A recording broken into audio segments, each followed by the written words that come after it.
ফাতেমার নামের বিচার। বিষ্ণুই বললেন, ও হাসান, আমার মেয়ে ফাতেমার আবার কি বিচার, কি অপরাধ আমার ফাতেমার?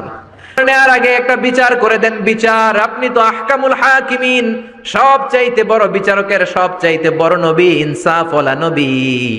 আপনার কাছে বিচার দিয়ে কেউ কোনোদিন বিচারে ঠকে নাই, ঠিক কি না?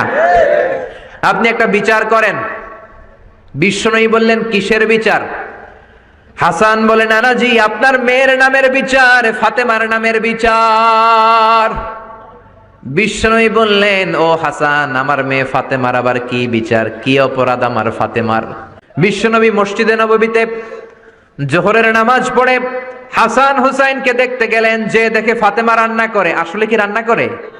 চুলার মধ্যে পাতিল দিয়ে পানি গরম করে আর হাসান হুসাইনকে বুঝ দেয়, ঠিক কিনা? বিশ্বনবীর পায়ের আওয়াজ শুনে ঘুমন্ত হাসান আর হুসাইন জেগে গেল। দৌড়ে এসে নানাজিকে ঝাপটে ধরে ডেকে বলে, নানাজি, গতকাল কেন দেখতে আসলেন না? আজকে দুপুর হয়ে গেল, বিকেল হয়ে যাচ্ছে, এখন বুঝি আপনি দেখতে আসার সময় হলো? বিশ্বনবী বললেন, হাসান হুসাইন, এই তো এইমাত্র জোহরের নামাজ পড়ে আসলাম, তোমাদের খোঁজ খবর নিতে এসেছি। হাসান আর হুসাইন বলল, কি খোঁজ খবর নিবেন? খোঁজ খবর নেওয়ার আগে একটা বিচার করে দেন, বিচার। আপনি তো আহকামুল হাকিমিন, সবচাইতে বড় বিচারকের সবচাইতে বড় নবী, ইনসাফ ওয়ালা নবী। আপনার কাছে বিচার দিয়ে কেউ কোনোদিন বিচারে ঠকে নাই, ঠিক কি না? আপনি একটা বিচার করেন। বিষ্ণুই বললেন, কিসের বিচার?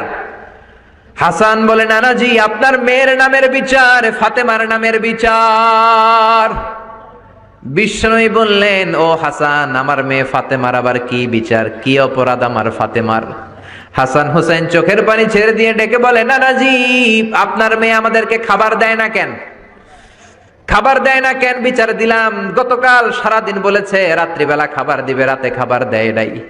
আমাদেরকে বলেছে তোমরা ঘুমিয়ে যাও, আমি রান্না করি, সকালে দিব। ঘুমায় গেলাম, সকালবেলায় খাবার চাইলাম, আপনার মেয়ে ফাতেমা তখন আমাদেরকে খাবার দেয় না। দাদা, আমরা ছোট্ট দুইটা মানুষ ক্ষুধার জ্বালায় বেহুশ হয়ে যাই, আর সহ্য করতে পারি না, আপনার মেয়ে খাবার দেয় না। দুপুর হয়ে গেল, দুইজনে কান্নাকাটি করি, আপনার মেয়ে এখন পর্যন্ত আমাদেরকে খাবার দেয় নাই।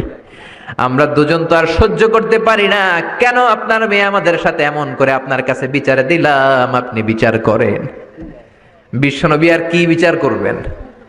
ধা ধা করে বিশ্বনবী চোখের পানিগুলো ছাড়েন, হুসাইনকে জড়িয়ে ধরলেন, হাসান রে জড়িয়ে ধরলেন, ডেকে বললেন, হাসান রে, কাছে আয়। বিশ্বনবী শাম দেশের জুব্বা পড়তেন, শাম দেশের জুব্বাটা উপরের দিকে উঠালেন, হাসান রে দেখালেন, এই তো দেখ, তোর নানার পেটের মধ্যে 3টা